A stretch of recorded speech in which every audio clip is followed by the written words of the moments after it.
Hello and welcome back to our series with Euro's amazing members all over the world. I am delighted to be back with Jeremy Berthoux, Home Conseil, based in Lyon, operating across France. Jeremy, we were just looking, we last spoke on the 20th of October, and you were saying that at that point, France was about 10 days away from a lockdown. What then happened? Well, we did have a lockdown for a month and a half. It was lifted right before the holiday period, which enabled everybody to get tested. We had the most tests, I think, the week leading to Christmas. Wow. I got myself tested, for example, Uh-huh. right before Christmas, as I was attending a Christmas party with my family, with some elderly people there. So wanted to make sure of that, and I think the situation was pretty much the same. So we had a huge spike in cases, but it was linked to a spike in tests. I think the holiday period obviously led to a little bit of a relapse in everybody's vigilance over COVID, and there were contaminations at that point. I'm not knocking on wood. I didn't, but there were. So the lockdown was lifted probably on December 15th. Was in force for the whole of November.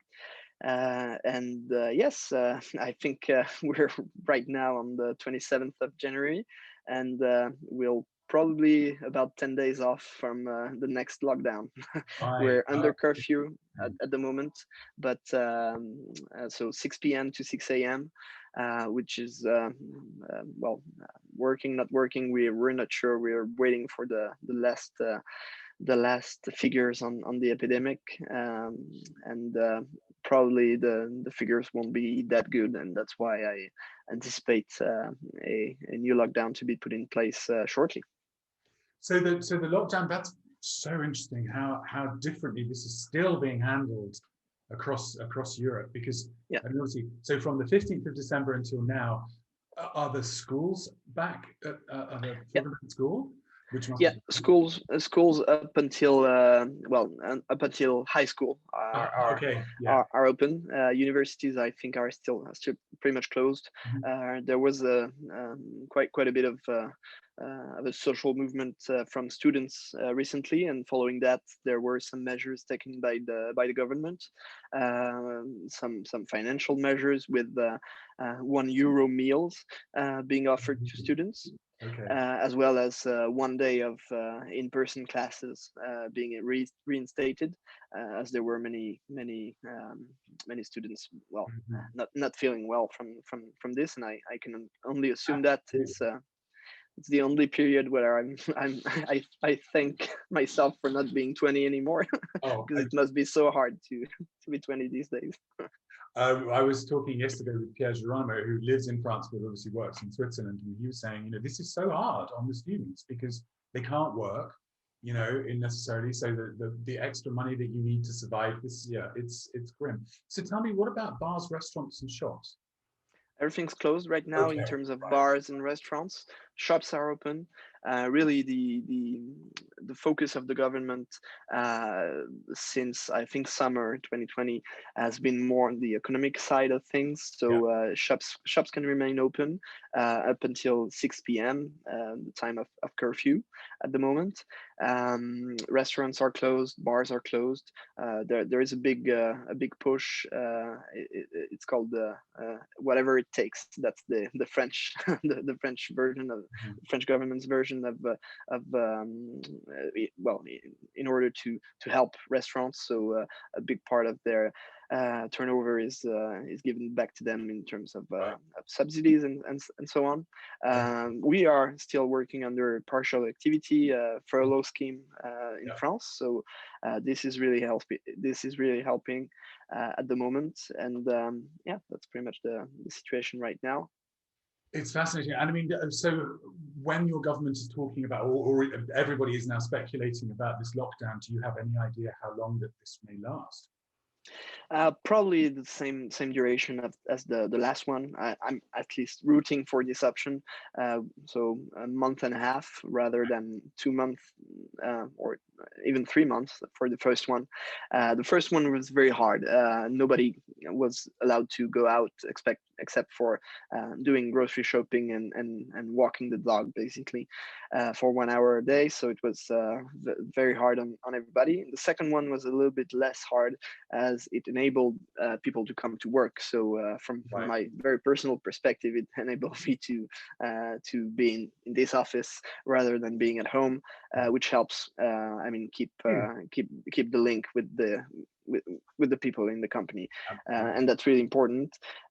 So I'm rooting for an option as the second one rather than the first one, and it will probably be a little bit less long and a little bit less hard than the first one, but all bets are still off. I mean, we spoke right at the beginning. I think you were one of the first people that I spoke to, and I remember then, the measures were you had to get a barcode, didn't you, in order to go out? And the self authorizations is still the way to go in France. So we still have to do those when I pick up my daughter after 6 p.m. I do have to do a self certificate to indicate the reason why I'm out and so on. So I think this will continue being put in place, and that's the French way. We love paperwork, so we just do that. A good thing is that now we have an app that takes care of that, so it's quite easier to do the certificate rather than having to write it down yourself during the first lockdown. That was so it's a little bit less cumbersome. Certainly moved on. So tell me, I mean, what's happening with the vaccine program in France? Has that begun? Yeah. It has begun. I think yesterday there was 1.2 million people having been vaccinated. So this is starting off. It started pretty slow, and there are some concerns over vaccine deliveries at the moment. A lot of growling from the population around the government's handling of the affair. But well, that's French people for you right there. And I think the program is going relatively well. The targets are quite ambitious, with several million people supposed to be vaccinated within a few months. And the plan is we're going with first older people over 85 and medical workers, obviously, and going back in terms of age. So at the moment it's going. We obviously we'll see how it develops, but it's ramping up, so that's quite the good sign. It's I mean that definitely, we're all kind of like hoping that those programs. So it is interesting how every country is doing the same thing with the tiers.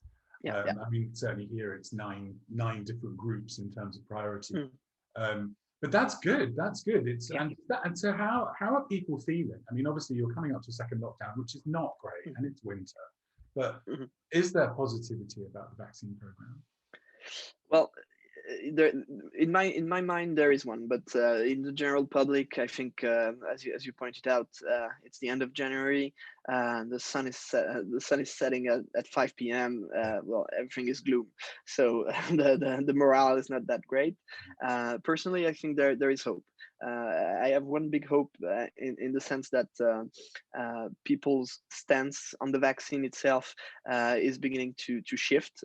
I think there was a poll at the end of the year where almost 50% of the responders said they didn't want to get vaccinated. Yes, they were skeptical about it, and that's really that was really a big downer for me. I mean, we're the country of Louis Pasteur, who pretty much invented vaccination, and seeing that conspiracy theories over vaccine are ramping in France is really something that's worrying me for years to come. But as older people are being vaccinated and not dying in flock because of the vaccine, people tend to realize it's not that big of a deal, which is good. It's a bit so to have to send your elders on the front line to be to be sure you want to get vaccinated yourself. But Yeah. well, at least there's progress in the right direction from my perspective, so that's a good sign.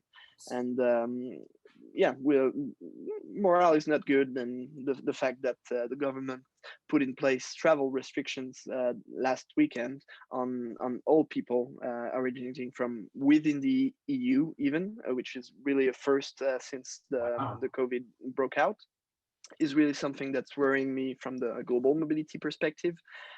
Basically, the changes that people now coming from within the EU also have to present a negative PCR test, whereas before only people coming from outside the EU and the UK had to do that. So it's a widening of that, but the shift, I think, is is European wide, because the European Council had a meeting where Macron did announce that we would put that in place, and I think many other countries, Belgium, are following suit and asking for a negative COVID test to enter the country. So that's probably going to be a new immigration requirement for months, if not years or decades to come.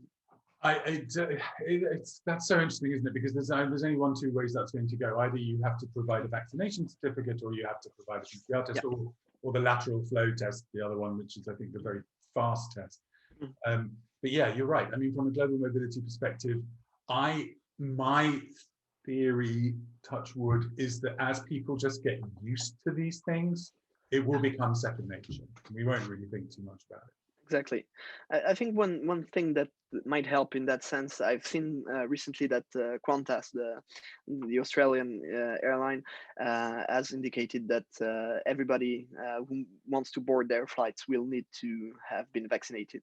And I think that's if not a change in mentality over vaccines, that's what's gonna make this thing work. I mean, if you can't go to a concert or enter a restaurant if you're not showing proof of vaccination in 1 year or a year and a half, that's what's gonna really bother people into vaccination, for so to speak.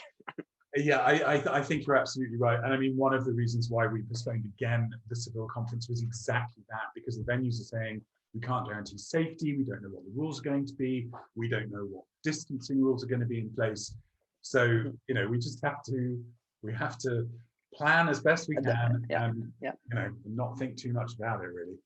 Yeah, I think you raise a very important point about that. I think that as you know, as time goes on with this, then vaccination is kind of your key. If you want to go out to eat, you're gonna need that. Yeah.